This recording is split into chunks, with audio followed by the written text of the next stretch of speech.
নমস্কার, আমি সত্যব্রত। আপনাদেরকে জানাই আমাদের এডুকেশন চ্যানেলে স্বাগত। আপনারা প্রতিনিয়ত এই চ্যানেল থেকে বিভিন্ন রকম এডুকেশন সম্পর্কিত বিষয় সম্পর্কে জানবেন, যা আপনাদের চাকরির পরীক্ষার ক্ষেত্রে খুবই কার্যকরী হবে বা জ্ঞান অর্জনের ক্ষেত্রে খুব উপকারী হবে। কারণ আমরা আপনাকে পুঙ্খানুপুঙ্খ তথ্য নির্ভর সঠিক বিষয়টি আলোচনা করব। আজকের বিষয়, গণতন্ত্রে সংবাদ মাধ্যম বা গণমাধ্যমকে চতুর্থ স্তম্ভ বা ফোর্থ এস্টেট বলা হয় কেন।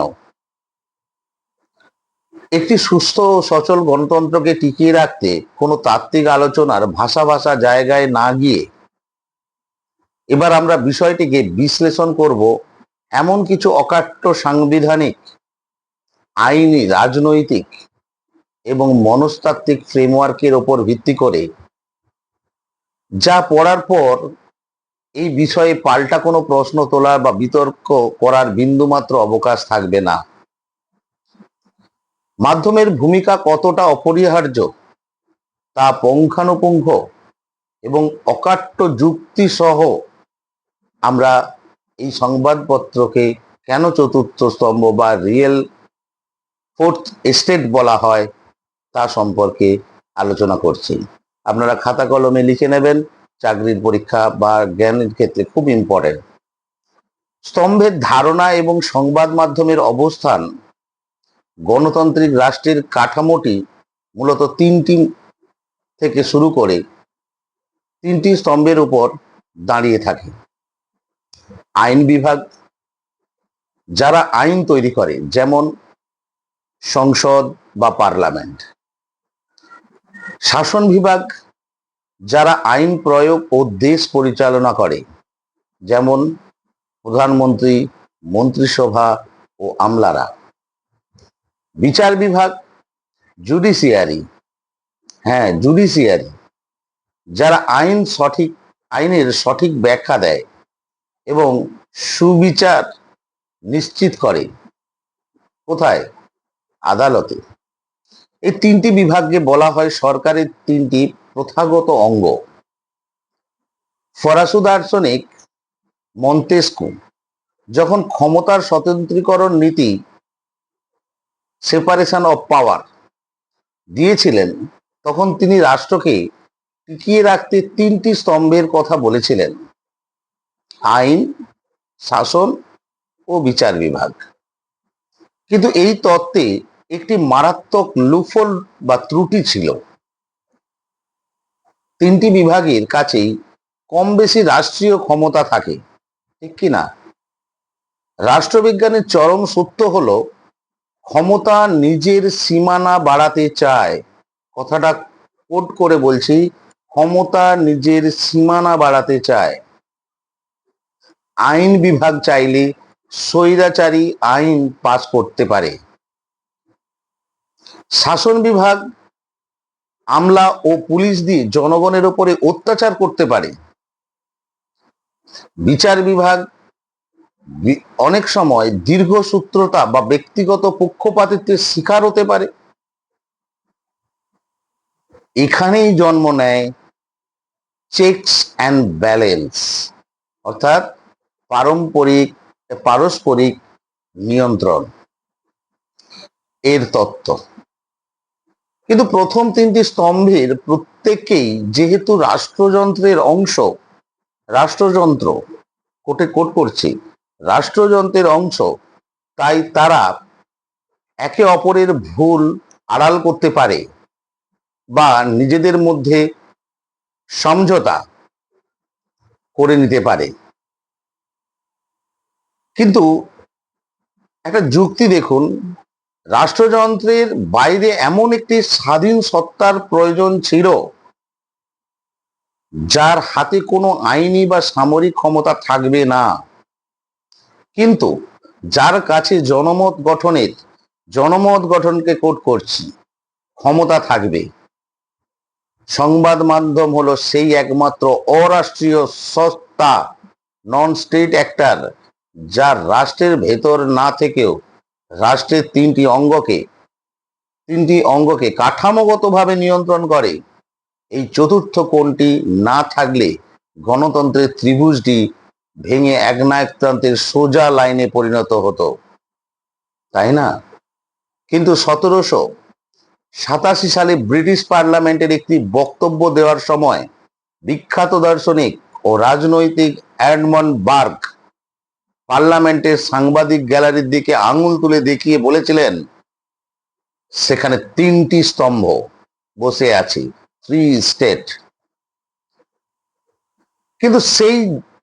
কিন্তু ওই যে সাংবাদিকদের গ্যালারি, ওটি হলো চতুর্থ স্তম্ভ, যা বাকি তিনটের চেয়ে কোনো অংশে কম গুরুত্বপূর্ণ নয়।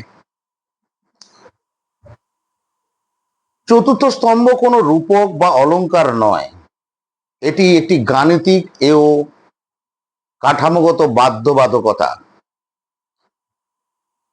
কেন এই চতুর্থ স্তম্ভ? প্রমাণ এবং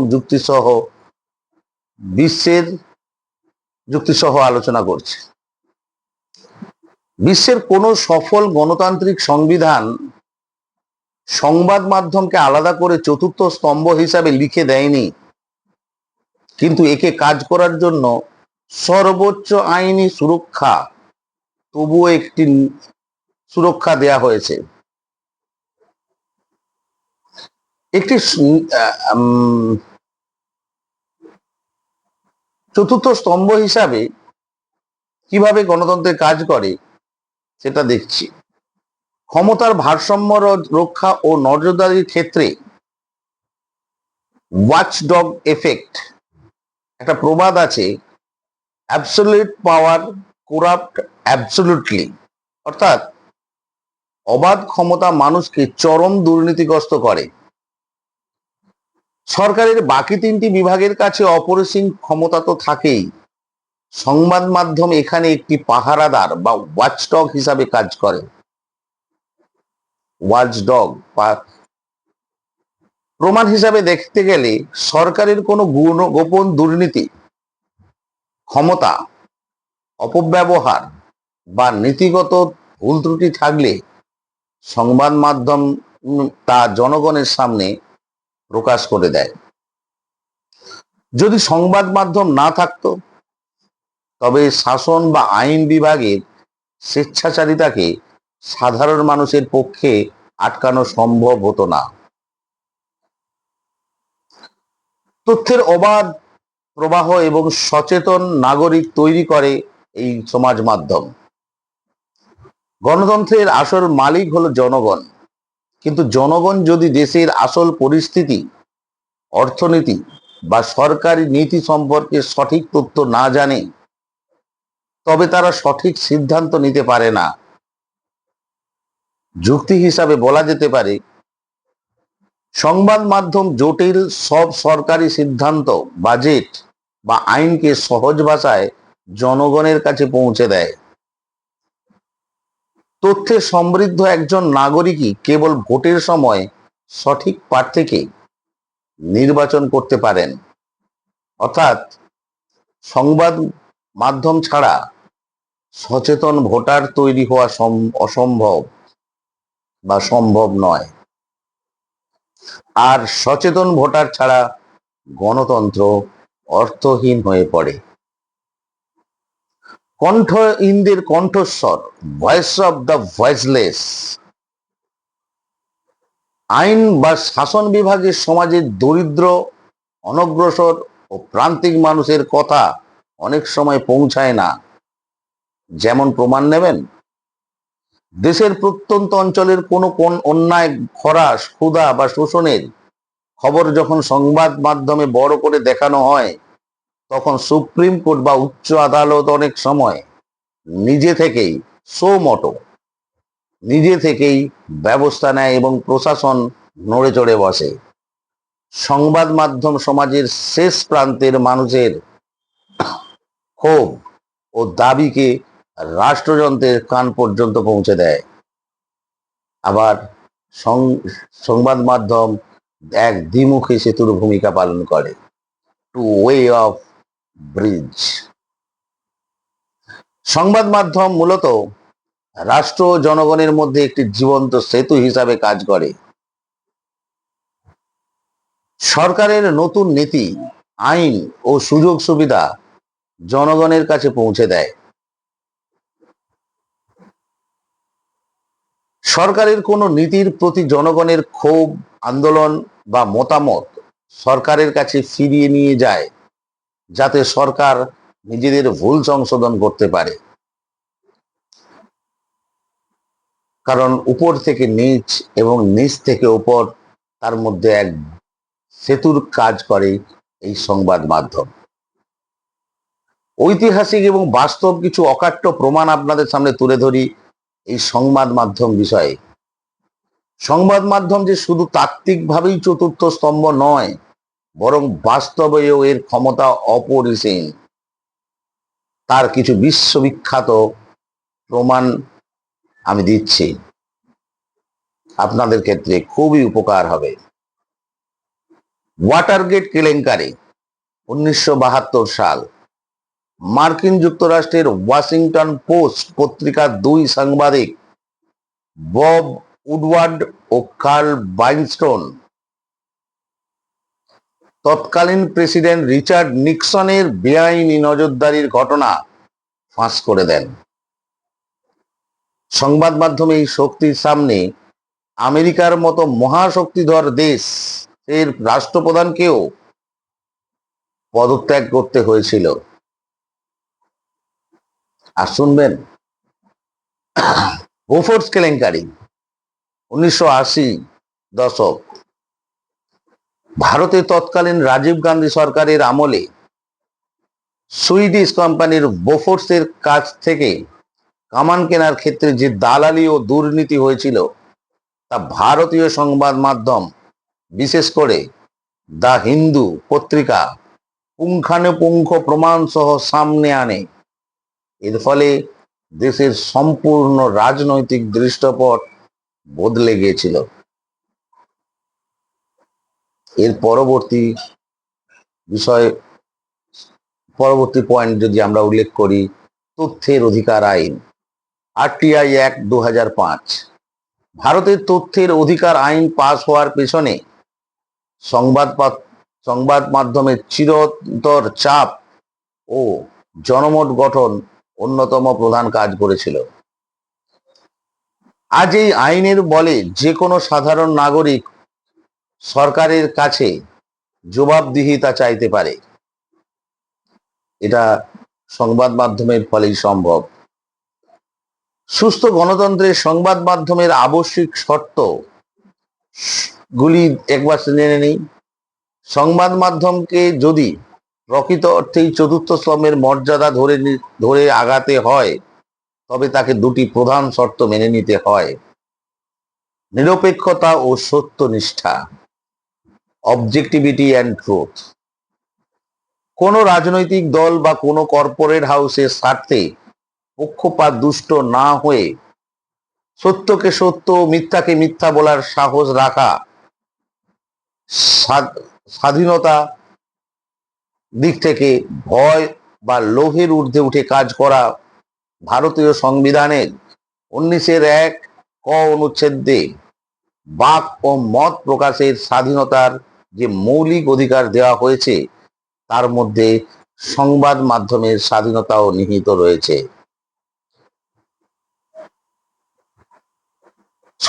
এত কিছুর পরেও সংবাদ মাধ্যমের ভূমিকা নিয়ে প্রশ্নাতীত তো প্রচুর কিছু আছে। এই 5টি বৈজ্ঞানিক ও রাজনৈতিক সত্য বিশ্লেষণ করলে বিষয়টি আরো স্পষ্ট হয়ে যাবে। প্রথমটা আমি বলছি, আইন ও সংবিধানের প্রমাণ, কনস্টিটিউশনাল অক্সিজেন। মার্কিন সংবিধানের প্রথম সংশোধনী, ফার্স্ট অ্যামেন্ডমেন্টে স্পষ্ট বলা আছে, কংগ্রেস এমন কোনো আইন তৈরি করতে পারবে না যা সংবাদ মাধ্যমের স্বাধীনতাকে খর্ব করে। ভারতীয় সংবিধানের আর্টিকেল 19-1 এতে সুপ্রিম কোর্ট একাধিক ঐতিহাসিক মামলায়, যেমন Ramesh Thapar versus State of Madras বা Indian Express newspaper versus Union of India স্পষ্ট রায় দিয়েছে। কোট করে বলছি, সংবাদ মাধ্যমের স্বাধীনতা হলো বাক ও মত প্রকাশের স্বাধীনতার অবিচ্ছেদ্য অংশ। প্রশ্নটাতে তো সত্যতে আনবেন। সংবিধানের যদি নাগরিককে ভোট দেওয়ার অধিকার দেয়, তবে সেই ভোট কাকে দেবে তা জানার অধিকারও দেয়। তথ্য পাওয়ার এই অধিকার নিশ্চিত করে সংবাদ মাধ্যম। তাই সংবাদ মাধ্যমে আঘাত করা মানে সরাসরি সংবিধানকে আঘাত করা। দেখি দ্বিতীয় একটা বিষয়, দ্বিতীয় একটা পয়েন্ট, তথ্যের ক্ষমতা। এ সম্পর্কে আমরা কি ইনফরমেশন পাই? অর্থনীতি এবং রাজনীতিতে একটি শব্দ আছে, ইনফরমেশন বা তথ্যের অসমতা। এর মানে হলো শাসক দলের কাছে দেশের সব তথ্য থাকে, কিন্তু সাধারণ মানুষের কাছে থাকে না। এই তথ্যের অভাবকে কাজে লাগিয়ে শাসক দল জনগণকে বিভ্রান্ত করতে পারে। তার জন্য পুঙ্খানুপুঙ্খ, তৃতীয় নম্বর পয়েন্ট, খুব ইম্পর্টেন্ট, মেকানিজম। সংবাদ মাধ্যম এই তথ্যের শূন্যতাকে পূরণ করে।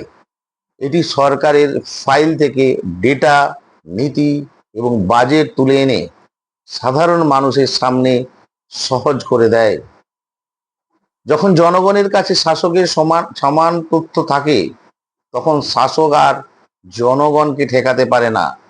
তথ্যের এই সমতা রক্ষা না হলে গণতন্ত্র লুটেরাতন্ত্র পরিণত হবে, লুটেরাতন্ত্রে।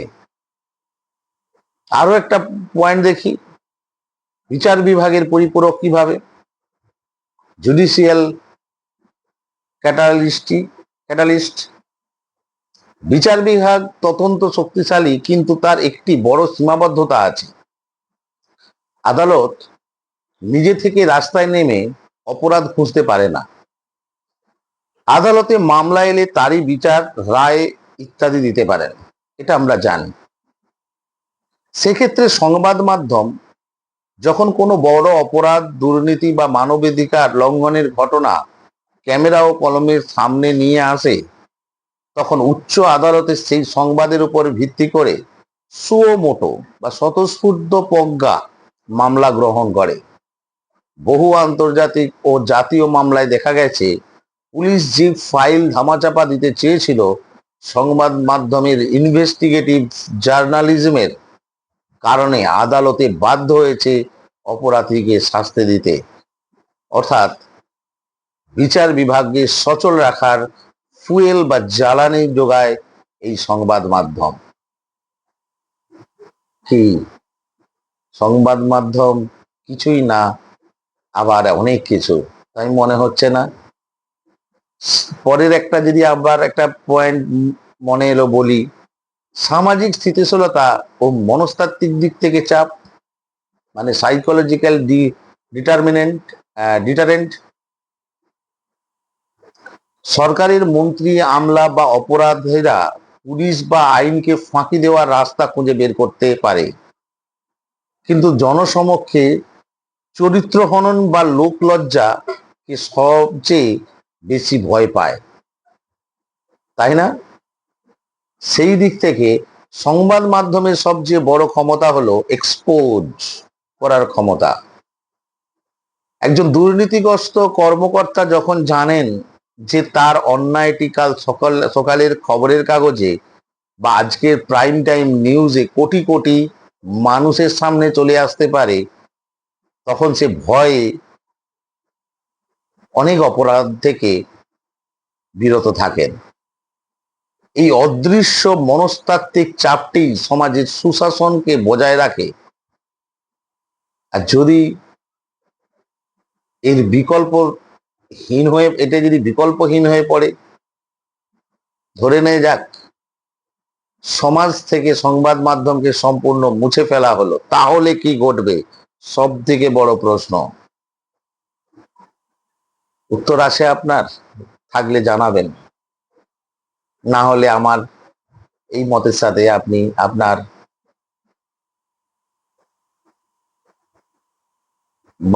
বক্তব্য